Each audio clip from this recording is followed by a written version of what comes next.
This one mistake was literally about to cost my client a $1.3 million deal. Then this happened. 65 days later, 2 collections were gone, his credit score jumped up to 65 points, and he was able to secure his deal. But first, we need to talk about exactly what happens when a collection falls on your credit report. Now, most people don't think too much of it. One single collection can drop your credit score 60 to 100 points. Now, this might seem minor, especially if you have an 800 credit score or even have a 700 credit score, but whenever you go and actually put this into perspective, that's almost like when you apply for a mortgage, because if you don't, it's like you're paying a tax every single day, because everything that you want to be able to get is going to be at a very high interest rate or very bad terms. Now, before I go ahead and dive into the 3-step letter framework that we'll use to get any collection removed, let's talk about the 3 mistakes that keep 90% of everybody stuck.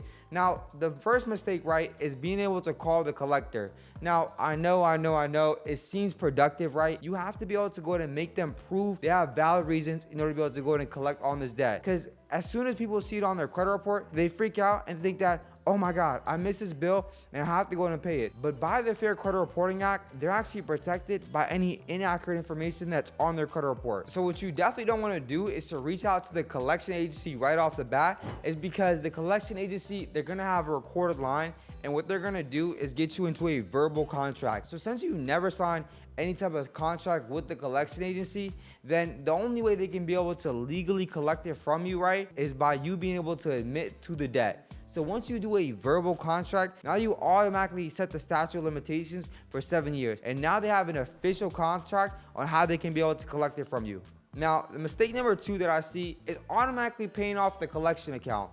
I understand you think that being able to pay off the collection will automatically remove it, but the majority of collection agencies won't actually remove it unless you know to ask specifically for a letter of deletion. Once you ask for a letter of deletion, then they'll automatically remove it. But the issue is that whenever you pay a collection agency without getting any type of contract, without getting any type of verbal agreement that they even have legal obligation to collect on this debt, then it automatically resets the date of last activity, which will hurt your credit report 18 to 24 more months. So the only way that paying off your collection will be able to get removed is if you get a verbal contract from the collection agency to remove it immediately as soon as you pay for it. But stick around, because I'm going to show you guys exactly how to get the collection agency to validate that they can even collect on the debt. And if they can't, it has to get removed. Now, mistake number 3 is automatically going ahead and disputing with Credit Karma or even your bank app. Now, whenever you dispute with Credit Karma or even dispute it online with the credit bureaus, they can be able to go and actually use the eOscar system, which is an automated system that's going to determine whether an item is accurate or it's inaccurate. And the majority of the time that it goes through eOscar, it's automatically going to get verified. That's why you want to mail in your dispute and not be able to go and just submit it on your bank app or even on Credit Karma. That's the ultimate way that eOscar will verify, so it stays on the credit report. But don't even worry, because once you guys see letter number 2, most collections, they're going to drop off before they even get it. So let's get into the 3 letters you should be able to send out to the collection agencies so we can be able to get any collection removed. All right, so letter number 1 is what we call a debt validation letter. So really what this is going to be sent to is going to be sent over to the debt collection agency and not the bureau. So based off of the Fair Debt Collections Practice Act, you have 30 days to be able to request from the debt collection agency a debt validation proving that they have legal rights to be able to collect on this debt. So what the collection agency has to be able to provide: your original signed contract, the proof of custody that it was being sold to them, and then also complete account history from the original creditor and proof that they legally own the debt. Now here's really what happens, right, is that 80 to 90% of all collection agencies will never be able to provide you this full accurate statement, because these collections are being sold 3, 4, even 5 times after another. So they can't technically have all the paperwork that shows the accurate chain of custody that they have a legal right in order to be able to collect this. And majority of collection agencies are going to send you a bill from the original creditor. A bill is not proof based off the law. So what happens, right, is that if they cannot provide you all of this accurate information within 30 days, that collection automatically has to get removed. Letter number 2 is what we call the method of verification. So this is sent directly to the credit bureaus and not the creditor. So what this actually states, right, whenever they verify information on your dispute, they have to tell you exactly who verified it, the human that verified it, who they even talked to in order to be able to determine whether this account was verified or was inaccurate. So that's the main thing that the credit bureaus have to be able to provide you. Remember when I was mentioning earlier eOscar? It's an automated system that's going to measure whether your account got verified or it's even inaccurate. So based off of the fact that eOscar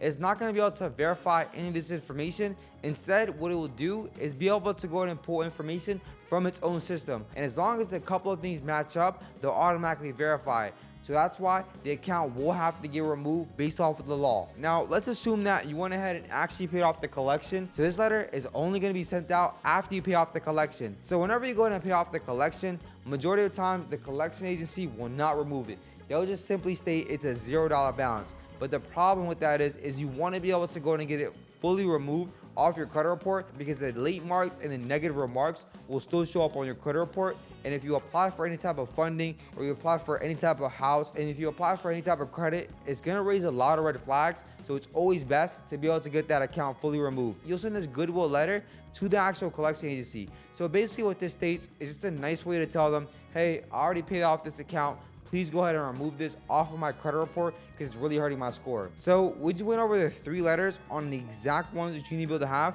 to get any collection removed. So let's say, for example, first day a collection pops on your credit report. The first thing you want to be able to do is to go ahead and send out validation letters right off the bat. So at day 21, the silent collector was automatically violating the FDCPA, which is known as the Fair Debt Collections Practice Act. So we ended up going ahead and actually flagging it and filing a CFPB complaint to them. Now that collection was automatically removed within 7 days. So let's say that we had another collection and one of the collection agencies actually responded with accurate information. So what we can do is on day 28 is to be able to send out a method of verification to the credit bureaus. This is going to question the credit bureaus on how they're able to verify the information. And majority of the times, they're not going to be able to give you any type of information. So that collection will automatically get removed. So if you have any type of collection on your credit report right now, it's costing you way more than you know. You don't want to be able to go in and pay that tax every single day, especially if you want to get a business loan. You want to be able to go and get a new car, or even qualify for a mortgage. All of these are going to be nearly impossible with any type of collection.